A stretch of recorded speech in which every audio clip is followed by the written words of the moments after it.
Hi, everyone. Mike White here. Welcome to this week's vlog post. Well, it's another great week in the mortgage industry and lots of really positive news, at least for us, in form of inflation numbers and inflation data.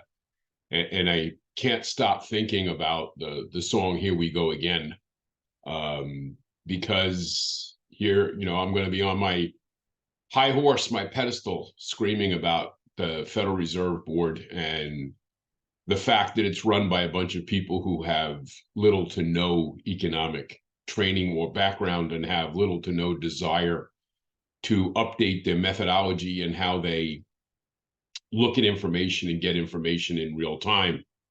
And we've talked about this over and over again. I've been on my rants quite a few times, but the reality of it is CPI numbers on Tuesday were very good for the bond market. We saw huge improvements. Rates fell significantly. PPI came out on Wednesday, supported the numbers that came out on Tuesday. And while the market didn't react favorably, in fact, we had some issues. We gave back some of the pricing that we gained on Tuesday. I think it was exactly that. I don't think the markets responded to the PPI numbers unfavorably. I think they responded by the fact that they got overly excited on Tuesday and went a little bit far and had to recover some of the distance that they created. I still believe that these numbers are showing the same thing that we've talked about all along. Inflation is heading lower, and if you look at more real-time data instead of stuff that's 6 months or 9 months or a year or 2 years old, you'd come to the same conclusion, realizing the fact if you've had economics 101, it takes 6-8 months a year for Fed rate hikes to fully get through the system and create their impact. And, as I look at it, we're going to get jobless claims, initial claims, and continuing claims this morning.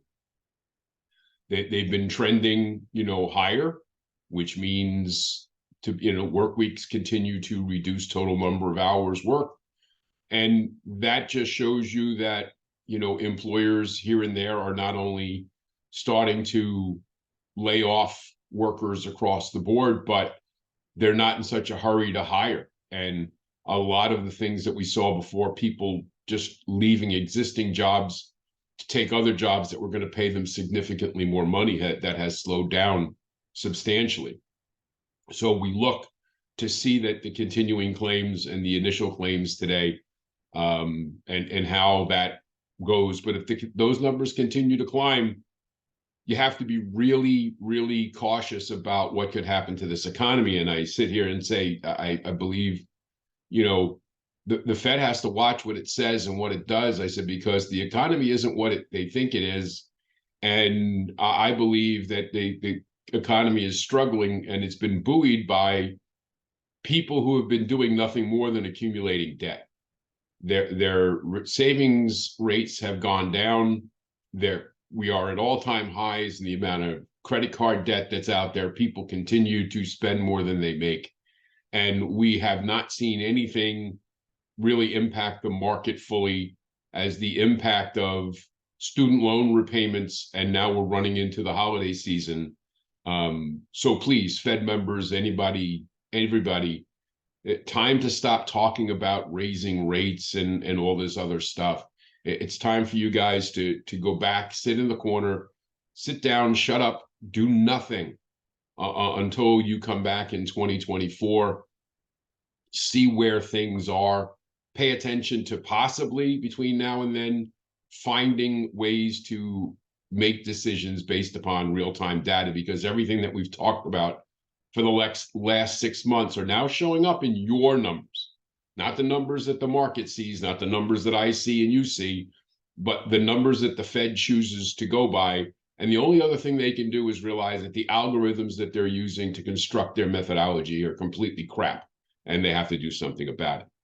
On the brighter side of things, mortgage applications were up again last week. Purchase applications up 3% week over week. Refinances again up 2% week over week. Interesting part about refinances, We're up over 7% over this time last year in refinances. So for all you people who bought into the myth that nobody was going to get rid of a 3% loan for a 7 or an 8% loan, the reality is, and we've talked about this repeatedly, yeah, they are.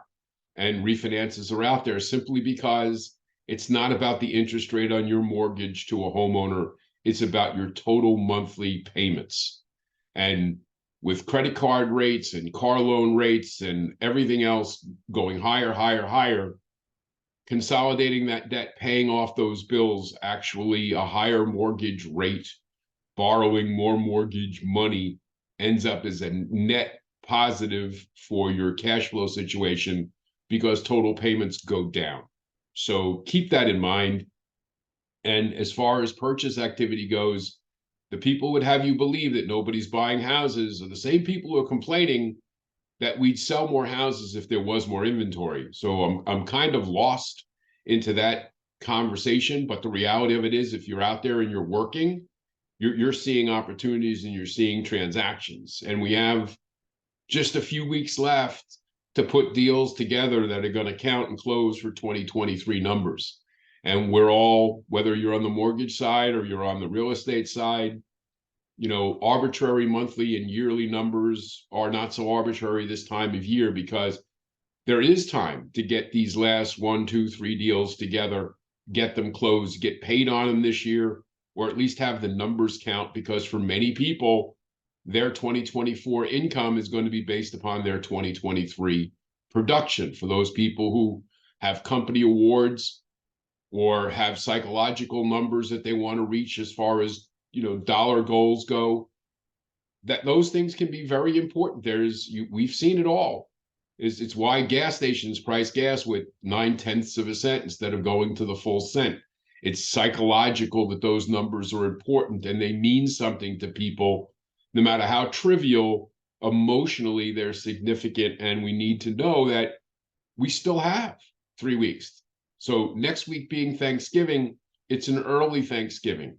It's about as early as Thanksgiving can get. We're going to have a full week of work between Thanksgiving Day and the beginning of December. So while the 4 weeks between Thanksgiving and Christmas don't change, all the time, it now feels like there's that extra week because, again, instead of being on the 28th of the month, which you'd have the weekend and be into December, we're going to have that full work week. So it's going to feel like there's an extra week between Christmas and New Year's because, again, Christmas falls and New Year's fall on a Monday. So we're going to get that extra weekend. And in people's mind, the weekend is the work week. So it's going to feel like we have more time between Christmas and New Year's, which means don't let next week go to waste. You're still going to be in November. There's still opportunity to put deals together. This is the weekend that you want to be out there speaking to your agents, shuffling, the activities around so that you get more visibility, because ultimately anybody speaking about real estate right now is somebody that either really needs to buy something or really needs to sell something. And you've eliminated a lot of, people who are not serious about making something happen. This is where you can really impact your market. And even if it's not for deals that close in 2023, you're going to need to pay your bills and eat and do all those wonderful things in January and February. And having a nice pipeline going into the first quarter of next year is a really good thing to see. So as always, if you have questions or comments, you let me know, Mike@impcoaching.com. Brief note, there won't be a blog post next Thursday. I'm going to do it Friday. Not that, a lot of you would be looking for it on Thursday, but for those who would be, don't worry. I'm going to do it. It'll just be Friday morning and help set up the Black Friday weekend. So obviously, if you have any questions, you got anything you need from me, it's Mike@impcoaching.com. We'll talk to you again next week. Take care.